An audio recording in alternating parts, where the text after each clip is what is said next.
Shalom shalom, Bwana Yesu asifiwe. Haleluya.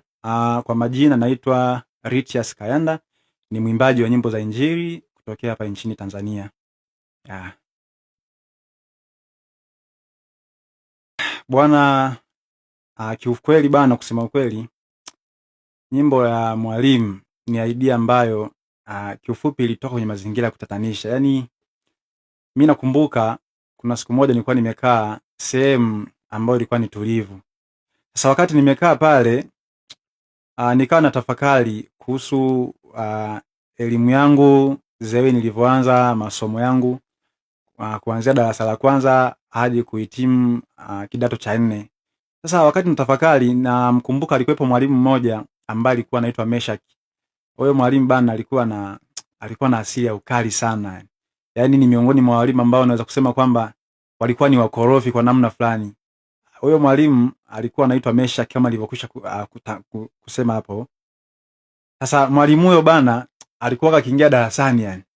Yaani yeye tu akiingia anauliza maswali. Ile kuuliza maswali, yani akikuuliza swali alikuwa anataka ujibu haraka. Sasa ukichelewa tu kujibu anakuchapa fimbo.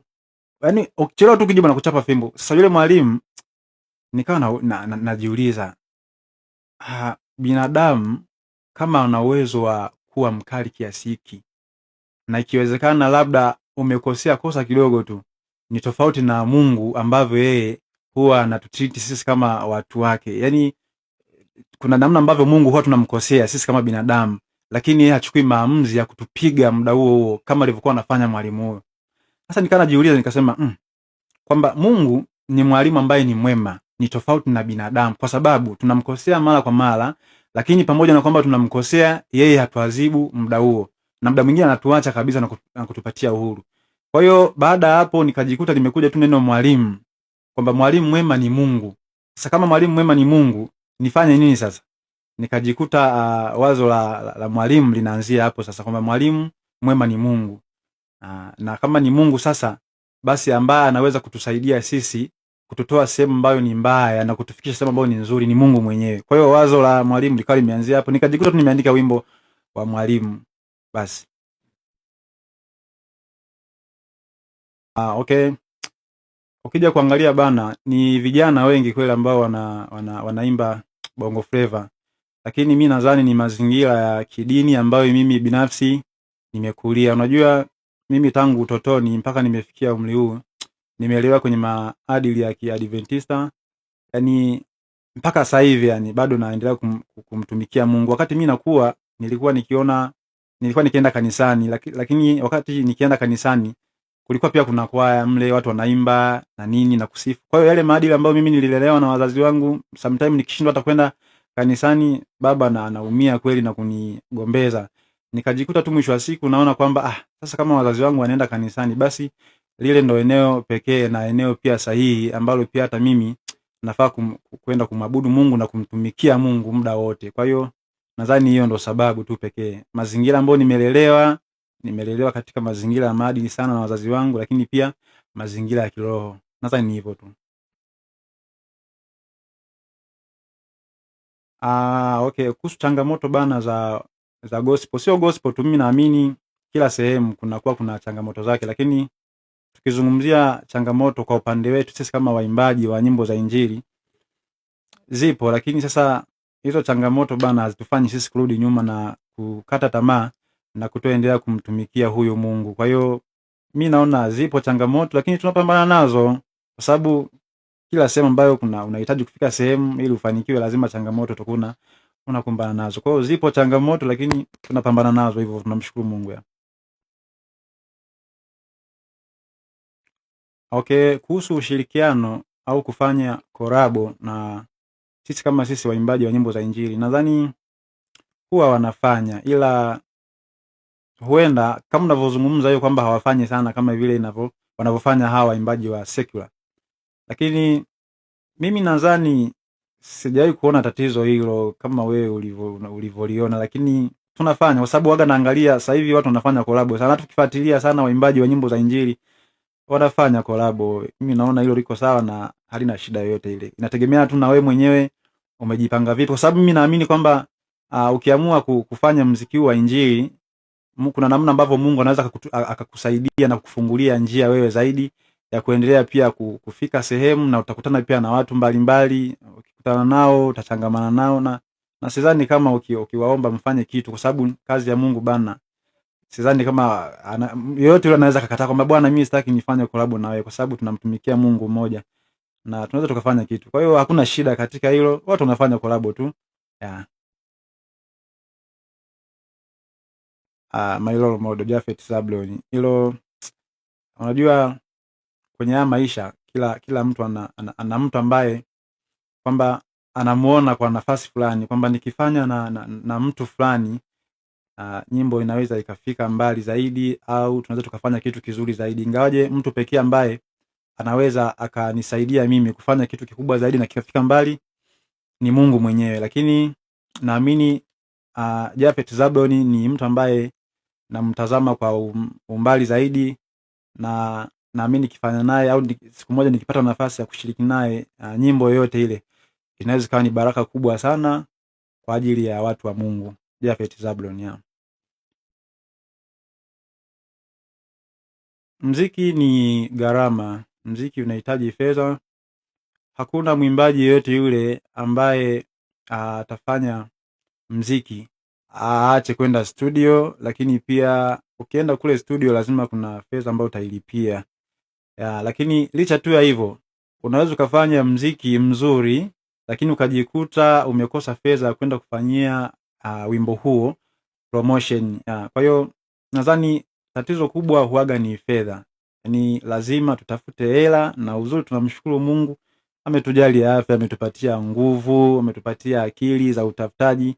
Kwa hiyo chochote kile ambacho tunakifanya, tunaamini ukiwa na fedha ukaamua kuwekeza sehemu fulani, lazima muziki utafika mbali, kwa sababu kinachofanyika pale ni kwamba inatakiwa nyimbo yako uipeleke kwenye TV mbalimbali, kwenye redio tofauti tofauti, ili ikaweze kupigwa, lakini pia watu wakaweze kupokea kile ambacho wewe utakuwa umekiandika. Kwa hiyo ukiandika vizuri, unaweza kaandika vizuri lakini ukajikuta umeshindwa kupenda kufanya promotion kwa ajili ya kile ambacho umekitengeneza, mwisho wa siku ile nyimbo utakuwa unaisikia wewe mwenyewe ndani pengine, au labda na wale majirani ambao wanakuzunguka. Kwa hiyo tufanye nini sasa? Lazima uwekeze hela zaidi ili nyimbo yako ipigwe sehemu tofauti tofauti na hatimaye watu wakaweze kupokea uponyaji.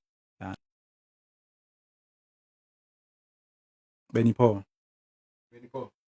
Benny Paul, kuna Benny Paul na fikiri J Melody. Unajua kwenye haya maisha bana, mimi naamini hata hawa secular pia wanamfahamu Mungu sana, na wamejaliwa sauti za kuimba pia. Unajua tukifuatilia muziki wa secular, yani wengi ukija kuangalia hasa wanaoimba nyimbo za mahusiano, nyimbo za mapenzi, wanakuwa na sauti nzuri sana.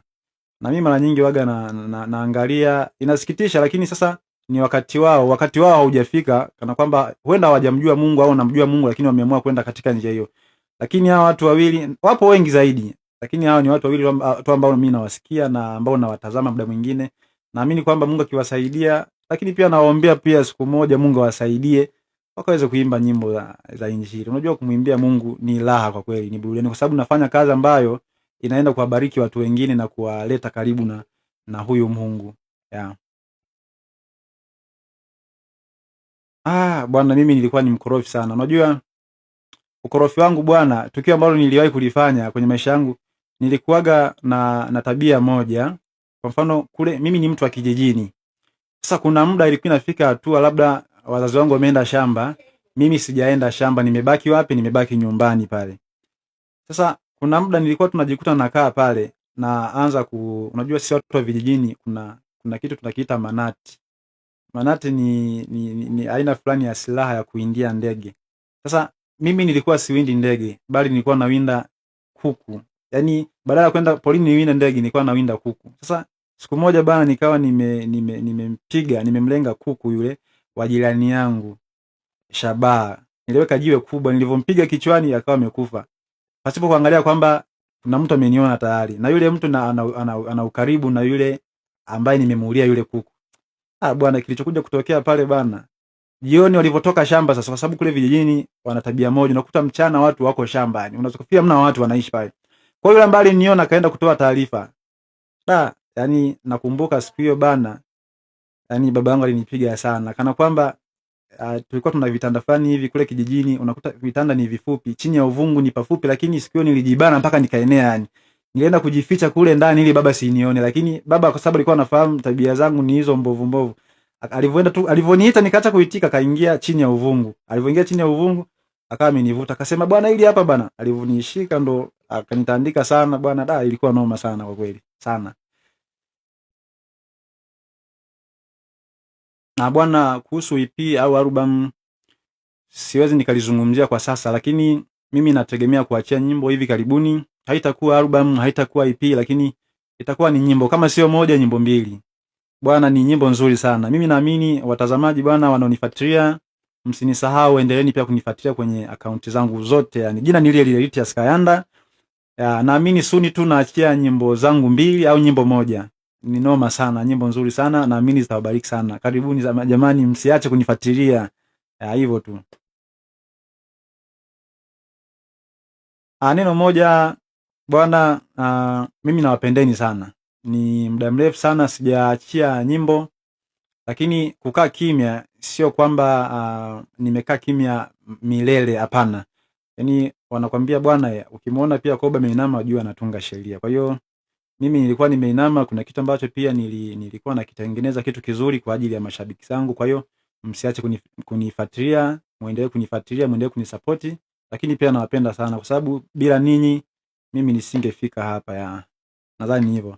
Faida ya mashabiki, nyimbo zangu zinapatikana kwenye mitandao mingi sana, ikiwemo Facebook, andika Ritias Kayanda, ukiingia YouTube pia the same Ritias Kayanda, TikTok, Instagram, na kwenye platform nyinginezo kama Boomplay, kote kule nyimbo zangu zipo.